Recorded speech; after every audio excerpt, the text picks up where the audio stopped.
لالچ دینے کے لیے کہا کہ آپ ہمارے قاضی القضات بن جائیں، آپ ہمارے چیف جسٹس بن جائیں۔ امام ابو حنیفہ نے صحابہ سے پڑھا تھا، امام صاحب نے دل میں سوچا کہ اس ظالم کا ساتھ میں نہیں دیتا، میں حق کا ساتھ دوں گا، ظالم کا ساتھ کیوں دوں؟ تو اس نے 400 مولویوں سے سبق پڑھا بادشاہ نے کہ صبح ابو حنیفہ سے بات کرنی ہے، یہ دلیل یہ دلیل یہ دلیل، وہ مسئلہ یاد کر کے پکا کے بیٹھ گیا۔ جب امام ابو حنیفہ صبح آئے تو اس نے کہا ابو حنیفہ ہم نے فیصلہ کیا ہے ان تولی عہدۃ القضاء، کہ تو ہمارا قاضی القضات بن جا۔ امام صلی اللہ علیہ وسلم نے فرمایا انی لست لأہل، میرے اندر اہلیت نہیں ہے اس کام کی۔ اور یہ سچ کہا کہ ظالم کا ساتھ دینے میں اہلیت عادل میں نہیں ہوتی، ظالم کا ساتھ دینے کی اہلیت نہیں تھی نا، تو فوراً بادشاہ نے کہا قد کذبتا، تو نے جھوٹ بولا۔ اس نے کہا تو نے جھوٹ بولا، مجھے ہاتھ دکھائیں۔ امام ابو حنیفہ نے یوں ہاتھ پکڑ لیا، انہوں نے کہا بادشاہ سلامت، دو باتیں ہیں، اگر میں نے جھوٹ بولا ہے تو جھوٹا بندہ قاضی نہیں بنتا، اور اگر آپ نے جھوٹ بولا ہے تو پھر جھوٹے آدمی کو بڑا بھی نہیں بننا چاہیے، تم بھی حکومت سے استعفیٰ دو۔ اب بتاؤ تم نے جھوٹ بولا ہے یا میں نے جھوٹ بولا ہے؟ وہاں کہ گھر لگا وان جان چھوڑ، تو میری حکومت کو کھا ویسے، یعنی دلیل کی دنیا کا بادشاہ ہے امام ابو حنیفہ۔ تو اس وجہ سے ہم اپنے آپ کو اہل سنت والجماعت کے بعد کیا کہتے ہیں؟ حنفی۔ نمبر 3 ہماری نسبت علماء دیوبند سے۔ تو دیوبند والوں نے کیا کیا؟ ہم خود کو دیوبندی کیوں بنیاد پر کہتے ہیں؟ سنو، جو اللہ نے دین اتارا حضور علیہ السلام نے سنایا، صحابہ نے پھیلایا، ابو حنیفہ نے لکھوایا، تو دیوبند والوں نے کیا کیا؟ جب وہ دین جو عرب میں اترا سرزمین برصغیر پاک و ہند میں آیا تو بر صغیر میں کچھ لوگوں نے دین میں کمی کی، کچھ نے اضافہ کیا، کچھ نے دین بڑھایا، کچھ نے دین گھٹایا۔ تو جو علماء دیوبند ہیں نا، انہوں نے نہ دین گھٹایا نہ دین بڑھایا، بلکہ اصلی شکل میں دین امت کو سنایا اور بتایا۔ تو دیوبندی کا معنی خالص دین پھیلانے اور بتانے والا، دیوبندی کا معنی اصلی دین سمجھانے والا، نہ ہم دین کو گھٹانے والے ہیں نہ بڑھانے والے ہیں۔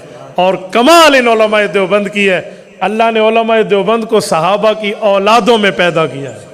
آپ کہیں گے کیسے؟ علماء دیوبند کے 4 علماء کا نام لیتا ہوں جو علماء دیوبند کی اساس سمجھے جاتے ہیں۔ قاسم العلوم والخیرات، بانی دارالعلوم دیوبند، حجت الاسلام والمسلمین، حضرت امام مولانا محمد قاسم نانوتوی، اللہ اس کی قبر پہ کروڑوں اربوں رحمتیں نازل فرمائے۔ نمبر 2 حضرت حکیم الامت مجدد الملت مولانا اشرف علی تھانوی، اللہ اس کی قبر پہ کروڑوں اربوں رحمتیں نازل فرمائے۔ نمبر 3 علامہ شبیر احمد عثمانی، مولانا عزیز الرحمن عثمانی، مولانا ظفر احمد عثمانی رحمہم اللہ، یہ علماء دیوبند کی ریڑھ کی ہڈی سمجھے جاتے ہیں، اللہ ان کی قبروں پہ کروڑوں اربوں رحمتیں نازل فرمائے۔ نمبر 4 پہ شیخ العرب والعجم مولانا سید حسین احمد مدنی، مولانا انور شاہ کاشمیری، مولانا سید اصغر حسین دیوبندی، مولانا سید مرتضی حسن چاند پوری رحمہم اللہ، اللہ ان کی قبروں پہ بھی کروڑوں اربوں رحمتیں نازل فرمائے۔ یہ 4 صحابہ کی اولادیں ہیں۔ آپ کہیں گے کیسے؟ ان کی سوانح حیات میں لکھا ہوا ہے، حضرت مولانا قاسم نانوتوی حضرت ابوبکر صدیق کی اولاد ہیں، صدیقی ہیں، صدیقی نسل سے ہیں حضرت مولانا قاسم نانوتوی، اور یہ دارالعلوم دیوبند میں بنیاد ہے۔ جیسے صحابہ کی خلافت کی بنیاد ابو بکر ہے، ویسے دارالعلوم دیوبند کی علمی بنیاد ابو بکر کی اولاد ہے۔ اس کے بعد مولانا اشرف علی تھانوی نسباً فاروقی ہیں، ان کی سوانح حیات میں لکھا ہے یہ حضرت عمر فاروق رضی اللہ عنہ کی نسل ہے، بنو عدی خاندان سے تعلق ہے اور حضرت عمر فاروق کی اولاد ہے۔ تو مولانا اشرف علی تھانوی رحمۃ اللہ علیہ حضرت عمر کی اولاد ہے۔ نمبر 3 مولانا ظفر احمد عثمانی، شبیر احمد عثمانی، عزیز الرحمن عثمانی رحمہم اللہ، یہ مفتی محمد شفیع عثمانی جو نسل آ رہی ہے مفتی تقی عثمانی دامت برکاتہم تک، یہ حضرت عثمان غنی کی اولاد ہے، حضرت عثمان غنی کی نسل ہیں۔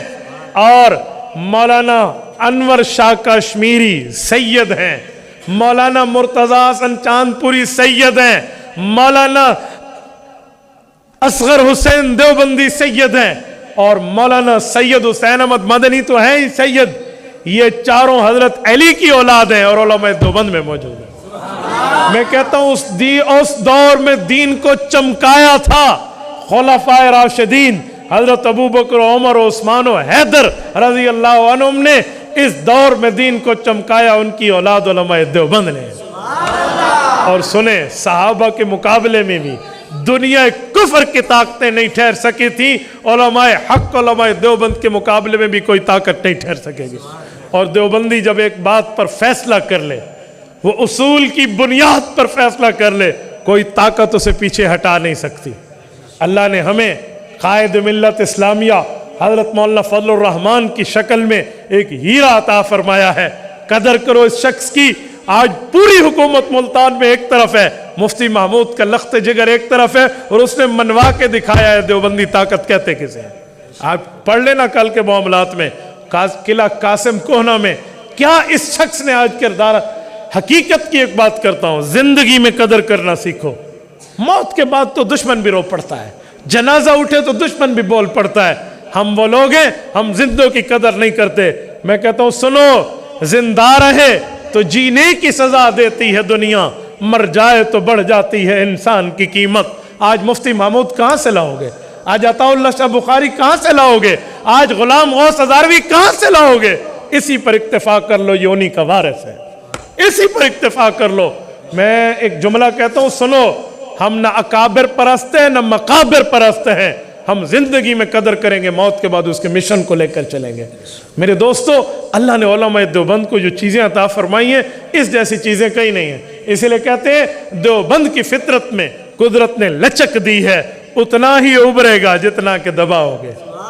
دیوبند کی قیمت کو ترازو میں نہ تول، یہ تو ہر دور میں انمول رہا ہے، اس کا مول نہیں لگ سکتا۔ میرے دوستو، یہ تین چیزیں ہماری نسبتیں ہیں، اس پر اللہ کا شکر بھی کریں اور اس اللہ رب العزت کے اس انعام پر فخر بھی کریں کہ اللہ نے ہمیں عطا فرمایا۔ اور اس کے ساتھ میں ایک بات آپ مسلمانوں سے کہوں گا، اللہ نے مسلمان بنایا، اہل سنت والجماعت بنایا، صحابہ اہل بیت کا محب حبدار بنایا، امام ابو حنیفہ کا تابعدار بنایا، اور علماء دیوبند کے معاملے میں ہمیں دین کا چوکیدار بنایا۔ تو ہمیں غیرت، ہمت سے کام لینا چاہیے، ہم اپنی زندگیوں کو اپنے نبی کے احکامات سے زندہ کریں۔ ہماری زندگیوں میں پیغمبر کے طریقے زندہ ہوں، ہمارے کردار میں، ہمارے اٹھک بیٹھک میں، ہماری آؤ بھگت میں، ہمارے دن رات شب و روز لیل و نہار کے معاملات میں اللہ کے نبی کے طریقے زندہ ہوں۔ اگر زندہ ہے تو اللہ کا شکر کریں، نہیں تو فکر کریں۔ میرے دوستو، میں ایک بات بڑے درد دل سے کہتا ہوں، جب بندہ دنیا سے جائے گا نا تو یہ لباس اتر جائے گا، یہ پگڑیاں اتار لی جائیں گی، یہ ٹوپیاں اتار لی جائیں گی، یہ جرابیں اتار لی جائیں گی، یہ گھڑیاں اتار لی جائیں گی۔ ایک کفن ملے گا، ایک کفن، 3 کپڑوں پر مشتمل مرد کو، 5 کپڑوں پر مشتمل عورت کو، یہ کفن ملے گا، وہ قبر میں جائے گا۔ مجھے بتائیں قبر میں ہم اپنے مسلمان ہونے کا پہچان، حضور کی سنت کا اہتمام کیسے بتائیں گے؟ یہ اپنے چہرے پر سجی ہوئی سنت رسول، یہ داڑھی مبارک واحد سنت ہے جو بندے کے ساتھ اس کی قبر میں جائے گی۔ یہ یاد رکھو، میں کسی بھائی پر اعتراض نہیں کرتا، نہ اسے نیچا دکھاتا ہوں، نہ اسے تانا دیتا ہوں، نہ شرمندہ کرتا ہوں، نہ اس پر اعتراض اور تنقید کرتا ہوں۔ میں اللہ کے لیے گزارش کرتا ہوں، درخواست کرتا ہوں، ریکویسٹ کرتا ہوں، میں عاجزی کے ساتھ ایک عرض کرتا ہوں، اپنی شکلوں کو اپنے نبی کے طریقے جیسا بناؤ۔ یہ واحد سنت ہے۔ اور سنیں، یہ وہ سنت ہے جس کے لیے حدیث پاک ہے، سبحان من زین الرجال باللحا وسبحان من زین النساء بالقرون۔ کچھ اللہ کے فرشتے ہیں جو آسمانوں میں تسبیح کرتے ہیں۔ وہ تسبیح کیا ہے؟ وہ تسبیح یہ ہے، میرے مولا تو پاک ہے ہر شرک سے، تو پاک ہے ہر شریک سے، تو توحید کے قابل وحدہ الا شریک ہے، ہم تیری تسبیح کرتے ہیں۔ کیوں؟ تو نے مرد کو حسن دیا ہے داڑھی کے ساتھ، عورت کو حسن دیا ہے سر کے بالوں کے ساتھ۔ آج اللہ بھاویں او زمانہ آ گیا ہے جو رن سر دے وال کپا کے تے جنا داڑھی منا کے خوشتیاں کھڑوتا ہے۔ ہم گر گئے ہیں، ہم اپنے نہج سے اتر گئے ہیں۔ سنو، وہ کہتے ہیں نا، وہ گوادی ہم نے میراث جو اسلاف سے پائی تھی، سریا نے زمین پر آسمان سے ہم کو دے مارا۔ آج ہمارا وہ حالت ہو چکی ہے، ان حالات سے ہم گزر رہے ہیں۔ مسلمانوں میرے بھائیوں اللہ کے لیے خود بھی دین پڑھو, اپنی اولادوں کو بھی دین پڑھاؤ, خود بھی دین سمجھو, اپنی نسلوں کو بھی دین پڑھاؤ, اپنے بچوں کو بھی اور اپنی بچیوں کو بھی. آج یہ بھی تو بیٹھے ہیں نا, مولانا عنایت اللہ بیٹھے ہیں, مولانا رحمہ اللہ بیٹھے, جتنے بندے بیٹھے یہ لوگ بھی تو ہیں نا, انہوں کو بھی تو کسی نے دین پڑھایا ہے نا. آج یہ سبب بنے آپ کے اور میری ملاقات کا, آج یہ مسجد سبب بنی ہے ہماری گفتگو کا, ہمارے ملنے کا. اس کی وجہ دین ہونی چاہیے, دین ہونا چاہیے. دین دین خدا کی قسم, دین وہ کتاب ہے جو مرنے کے بعد ایصال ثواب قبر تک پہنچا دیتی ہے. میں اسکول کالج کا مخالف نہیں ہوں, لیکن کبھی میں نے نہیں دیکھا کوئی فوت ہوا ہو پیچھے مشرتی علوم پڑھ کے ایصال ثواب کریں, ڈبل میتھ اسٹیٹ پڑھ کے ایصال ثواب کر لیں, انگلش کی دا پرل پڑھ کے ایصال ثواب کریں, کیمسٹری پڑھ کے ایصال ثواب کریں, بیالوجی پڑھ کے ایصال ثواب کریں. جی نہیں پڑھیں گے. کیا پڑھیں گے؟ امریکہ میں اگر بندہ بھی مسلمان بیٹھا ہوگا وہ فون کر کے کہا کہ قاری صاحب بچوں کو کہو سورۃ یاسین پڑھیں اور میرے ابو کو بھیج دیں. یہ وہ علم ہے, یہ وہ طاقت ہے, یہ وہ دین ہے جو اس جہان میں بھی پہنچتا ہے, اس جہان میں بھی پہنچتا ہے. میرے دوستو یہ بات یاد رکھنا کہ ہمیں دین سے جڑنا ہوگا تو کامیابی ملے گی. اگر ہم دین سے نہیں جڑیں گے کوئی کامیابی نہیں. اور نمازوں کی پابندی ہونی چاہیے. یاد رکھیں نماز میں کوئی سستی نہ ہو. میں ایک آپ کو تسبیح بتاتا ہوں, وَإِن مِّن شَيْءٍ إِلَّا يُسَبِّحُ بِحَمْدِهِ. قرآن کہتے ہیں ہر چیز اللہ کی تسبیح کرتی ہے. ہمارے علماء نے تسبیح لکھی ہے جن پر رب نے کھولا ہے کہ جانور بھی اللہ کی تسبیح کرتے ہیں. ایک گاہ مانج تے بکری بھی اللہ دی تسبیح کریں دی ہے, ایک کھرکا گھوڑا تے کتا بھی اللہ دی تسبیح کریں دے. وہ کیویں کریں دے, وہ کیسے کرتے ہیں, یہ میرے اللہ کے علم میں. اور کچھ لوگوں نے تو الفاظ بھی لکھے ہیں کہ گدھے کی تسبیح ہے وَيَقُولُ الْحِمَارُ الْحَمْدُ لِلَّهِ الَّذِي جَعَلَنِي حِمَارًا وَلَمْ يَجْعَلْنِي كَلْبًا. وہ کہتا ہے اللہ تیرا کرم ہے تو نے مجھے گدھا بنایا, کتا نہیں بنایا. اور کتا کہتا ہے وَيَقُولُ الْكَلْبُ الْحَمْدُ لِلَّهِ الَّذِي جَعَلَنِي كَلْبًا وَلَمْ يَجْعَلْنِي خِنْزِيرًا. اللہ تیرا شکر تو نے مجھے کتا بنایا, خنزیر نہیں بنایا. اور خنزیر نے تو اخیر کر دی ہے. وہ کہتا ہے الحمدللہ الذی جعلنی خنزیرا ولم یجعلنی تارک الصلاۃ. رب تیرا شکر تو نے مجھے خنزیر بنایا, بے نمازی نہیں بنایا. ہن اسا اپنے میں گریبان وچ دیکھ کے تے بوتھے تے شیشے کو دیکھ کے تے فیصلہ کرو جا میں ایسا کتھا کھڑوتے ہیں, کہاں ٹھہرے ہیں ہم. آج ہماری نہ نماز ہے, نہ ہمارا روزہ ہے, نہ ہمارے دینی معاملات ہیں, نہ ہماری شکل اللہ کے نبی جیسی ہے, نہ ہماری عقل اللہ کے نبی جیسی ہے, نہ ہمارا تہذیب و تمدن ہے. تو پھر ہم کس چیز کے مسلمان ہیں, کس چیز کے مسلمان ہیں, کس چیز کا مسلمان ہے ایک بندہ؟ کچھ بھی نہ ہو, اللہ دے نام تے وعدے تے بیٹھے ہیں, بے مسلمان بیٹھے ہیں. میرے دوستو صحابہ نے گردنیں کٹائیاں تو آج ہم تک کلمہ پہنچا ہے. اہل بیت کی قربانیاں تو ہم تک دین پہنچا ہے. تو ہمیں بھی کچھ شرم اور حیا اور غیرت کے ساتھ اس دین کو سینے سے لگا کر عمل کرنا چاہیے. کریں گے انشاءاللہ. اللہ آپ کو رحم صراط مستقیم عطا فرمائے. اقول قولی ھذا واستغفر اللہ وآخر دعوانا ان الحمد للہ رب العالمین.